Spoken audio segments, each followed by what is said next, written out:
BRSP రాష్ట్ర ఉపాధ్యక్షుడు సతీష్ గారు మనతో ఉన్నారు. ఆయన అడిగి తెలుసుకునే ప్రయత్నం మనం చేద్దాం. సార్ నమస్తే. నమస్తే. చెప్పండి సార్, ఎందుకు మరి పాలిటెక్నికల్ విద్యార్థులు ఈనాడు రోడ్ల మీద ఎక్కడం జరిగింది? దాదాపుగా 15 రోజుల నుంచి కూడా వాళ్ళు ఆందోళన చేపడుతున్నారు. దీనికి ప్రధాన కారణాలు ఏంటి? ఎందుకు ఈ జియో నంబర్ 97 ఎందుకు రద్దు చేయాలని చెప్పేసి అంటున్నారు? ఒక చదువుకోని వ్యక్తి ముఖ్యమంత్రి అయితే ఏ విధంగా ఉంటుందో ఈరోజు రాష్ట్ర ప్రభుత్వం కనబడుతుంది. అదేవిధంగా ఆ చదువుకోని వ్యక్తి విద్యాశాఖ మంత్రి అయితే ఇంత దౌర్భాగ్యంగా ఉంటుందని ఈరోజు 2.5 సంవత్సరాలుగా కళ్ళకు కనబడుతుంది. గత 2014 తర్వాత కేసీఆర్ గారు ముఖ్యమంత్రి అయిన తర్వాత నీళ్లు నిధులు నియామకాలు అనే ట్యాగ్లైన్తో తెలంగాణ ఉద్యమం జరిగింది. అన్ని సంపూర్ణంగా నెరవేర్చి విద్యా వ్యవస్థ డెవలప్ కావాలి, తెలంగాణ దేశంలో ఒక మోడల్గా ఉండాలని చెప్పి గురుకుల విద్య కావచ్చు, పాలిటెక్నిక్ కావచ్చు, ఇంజనీరింగ్ కావచ్చు, అన్ని విద్యా రంగాల్లో కూడా ఒక మంచి వసతులు కల్పించి మంచిగా మోడల్ స్కూల్ కానీ ఇలాంటివి తెచ్చి అద్భుతంగా తయారు చేసిన వ్యవస్థ కేసీఆర్ గారి నాయకత్వంలో జరిగింది. ఇదే రేవంత్ రెడ్డి ముఖ్యమంత్రి అయిన తర్వాత జియో 97ను తీసుకొచ్చి పాలిటెక్నిక్ కాలేజీలు అన్నింటినీ కూడా యంగ్ ఇండియా స్కిల్ యూనివర్సిటీ అని, శక్తి స్కీమ్ అని వీటిలో మర్జీ చేసుకుంటూ పాలిటెక్నిక్ వాళ్ళు సెకండ్ ఇయర్లో లాటరల్ పద్ధతిలో 3 సంవత్సరాలు చదివిన తర్వాత ఈసెట్ రాసి బీటెక్ పోతారు.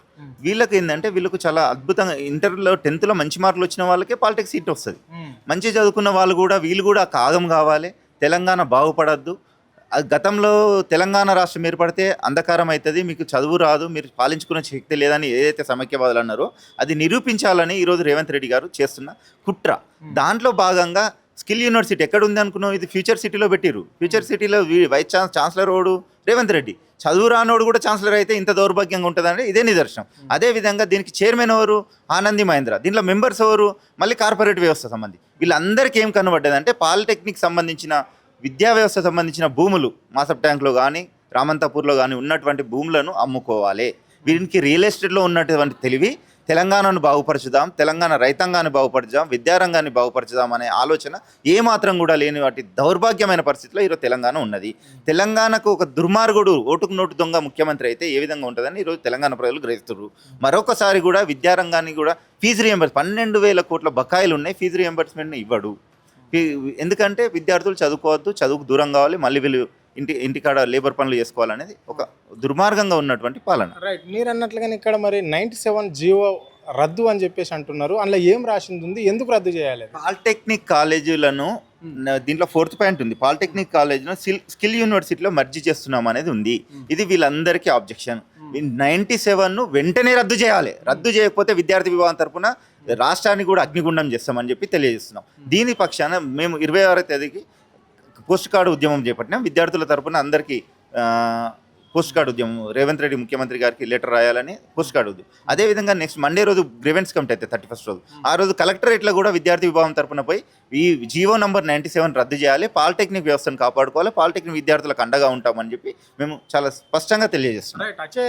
వచ్చే అసెంబ్లీ సమావేశాలలో ఆల్రెడీ బిల్లు పాస్ చేయడానికి ప్రభుత్వం సిద్ధంగా అవుతుంది అని చెప్పేసి కూడా చెప్తున్న మాటలు. మరి మీరు మీ కార్యాచరణ ఏ విధంగా ఉండబోతుంది? అసెంబ్లీలో పెట్టకుండా మేము ఉద్యమాన్ని ఉధృతం చేద్దామని నిర్ణయించుకున్నాము. వీళ్ళకి మద్దతుగా ఉంటాము, ఎంతవరకు అయితే అంతవరకు పోరాడతాము. లాస్ట్కి అసెంబ్లీ ముట్టడి కూడా చేస్తాము. విద్యార్థి విభాగం తర్వాత అసెంబ్లీ ముట్టడి కూడా వెనకాడము, రేవంత్ రెడ్డిలు కూడా ముట్టడికి వెనకాడము. దీంట్లో వీళ్ళకి న్యాయం జరగాలి. వీళ్ళు న్యాయం ఏమడుగుతారు? వీళ్ళ ఉన్నదాన్ని కొనసాగించండి. ఎందుకంటే వీళ్ళకి ఫీజు, గవర్నమెంట్ ఫీజు 5,000 6,000 ఉంటుంది. వీడు స్కిల్ యూనివర్సిటీలో మర్జీ చేస్తే వాడు కార్పొరేట్ మేనేజ్మెంట్ సీట్ వస్తే తయారైతే 70,000 లక్ష రూపాయల ఫీజులు అవుతాయి. వీళ్ళు కట్టుకోలేని పేద బడుగు బలైన వర్గాలు కదా.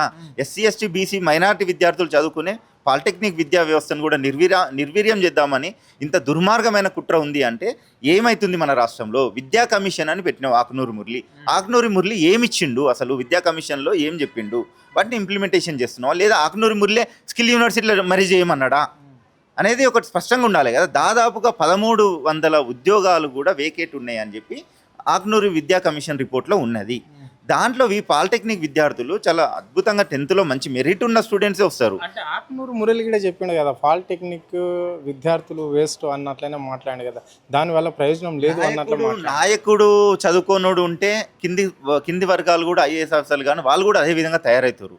అందుగురించే నాయకుడు అంటే విద్యాశాఖ మంత్రి శ్రీధర్ బాబుకు ఒక చదువుకున్న వ్యక్తికి విద్యాశాఖ మంత్రి ఇస్తే అద్భుతంగా ఉంటుంది. ఇలాంటి చదువులేని దద్దమ్మలకు, చేతగానోళ్లకు, దొంగలకు, రియల్ ఎస్టేట్ చేసి బ్రోకర్లకు విద్యాశాఖ మంత్రి ఉంటే వెంటనే విద్యాశాఖ మంత్రిని కూడా వేరే వాళ్ళకి ఇవ్వాలని చెప్పి విద్యార్థి విభాగం పక్షాన డిమాండ్ చేస్తున్నాం.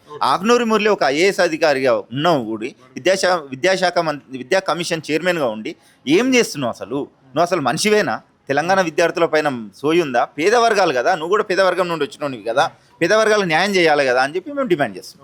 Thank you. ఇది పరిస్థితి. అంటే ఇక్కడ పాలిటెక్నికల్ విద్యార్థులను నాశనం పట్టించడానికే రేవంత్ రెడ్డి చేస్తున్న ఒక పన్నాగం అని చెప్పేసి కూడా వారు స్పష్టంగా చెప్పడం అనేది జరిగింది. పాలిటెక్నికల్ విద్యార్థులను మాత్రం చేస్తే మాత్రం స్కిల్ యూనివర్సిటీలో ఊరుకునేది లేదు. అవసరమైతే అసెంబ్లీ ముట్టడి చేస్తాం, రేవంత్ రెడ్డి ఢిల్లీని కూడా ముట్టడి చేస్తాం, కానీ ఈ జీవన్ పాస్ చేయనీయమని చెప్పేసి కూడా విద్యార్థి నాయకుడు స్పష్టంగా చెప్పడం జరిగింది. కెమెరా పర్సన్ కళ్యాణ్ తో అరుణ్, ఆద్య టీవీ, హైదరాబాద్.